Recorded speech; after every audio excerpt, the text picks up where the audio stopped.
Baiklah, di sini saya akan menjelaskan tentang peran filsafat ilmu dalam memperkuat ilmu pendidikan. Filsafat ilmu dan pendidikan memiliki hubungan yang sangat erat dan bersifat timbal balik.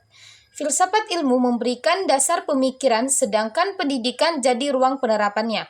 Langsung saja, yang pertama, bagaimana filsafat ilmu mengawasi dan memperkuat eksistensi, keilmiahan, serta nilai-nilai dalam ilmu pendidikan? Jawabannya, filsafat ilmu berperan penting dalam menjaga dan memperkuat keberadaan ilmu pendidikan. Pertama, mengawasi eksistensi pendidikan. Filsafat ilmu memastikan bahwa pendidikan memiliki dasar yang jelas tentang hakikat manusia belajar dan tujuan pendidikan. Yang kedua, memperkuat keilmiahan pendidikan melalui pemikiran logis, kritis, dan sistematis. Filsafat ilmu membantu pendidikan menggunakan metode ilmiah dalam penelitian maupun pembelajaran. Yang ketiga, menanamkan nilai-nilai pendidikan. Filsafat ilmu memberikan landasan etika dan moral, sehingga pendidikan tidak hanya fokus pada pengetahuan, tetapi juga membentukkan karakter. Yang kedua, bagaimana pendidikan yang bermakna dan bernilai memperkuat perkembangan filsafat ilmu?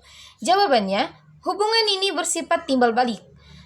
Pendidikan yang bermakna dan bernilai memperkuat perkembangan filsafat ilmu. Jawabannya, berhubungan ini bersifat timbal balik.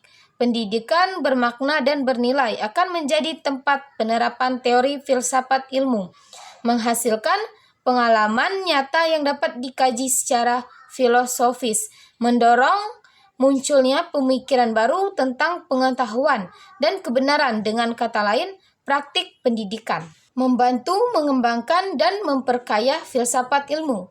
Yang ketiga, mengapa filsafat ilmu dapat disebut sebagai pisau analisis?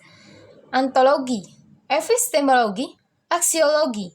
Dalam membedah persoalan pendidikan, jawaban filsafat ilmu disebut sebagai pisau analisis karena digunakan untuk membedah masalah pendidikan melalui 3 aspek.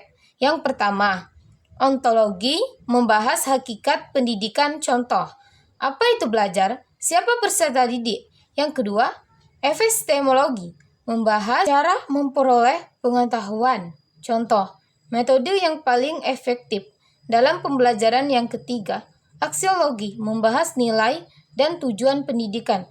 Contoh, untuk apa ilmu diajarkan? Nilai apa yang ingin dibentuk? Dengan ketiga pendekatan ini, masalah pendidikan dapat dianalisis secara mendalam, kritis, terarah. Yang keempat, contoh konkret penerapan filsafat ilmu dalam praktik pendidikan, misalnya dalam kebijakan kurikulum atau proses pembelajaran. Jawabannya, penerapan filsafat ilmu dapat dilihat di berbagai aspek: kurikulum penyusun, kurikulum berbasis kompetensi dan karakter pembelajaran, penggunaan metode aktif seperti diskusi, tanya jawab, dan problem solving, kebijakan pendidikan, penekanan pada pendidikan karakter dan nilai moral. Contohnya, guru tidak hanya menyampaikan materi tetapi juga menanamkan nilai kejujuran, tanggung jawab, kompetensi, dan karakter pembelajaran, penggunaan metode aktif seperti diskusi, tanya jawab, dan problem solving, kebijakan pendidikan, penekanan pada pendidikan karakter dan nilai moral. Contohnya, guru tidak hanya menyampaikan materi, tetapi juga menanamkan nilai kejujuran, tanggung jawab, dan kerjasama dalam proses belajar. Sekian video dari saya akhiri. Wassalamualaikum warahmatullahi wabarakatuh.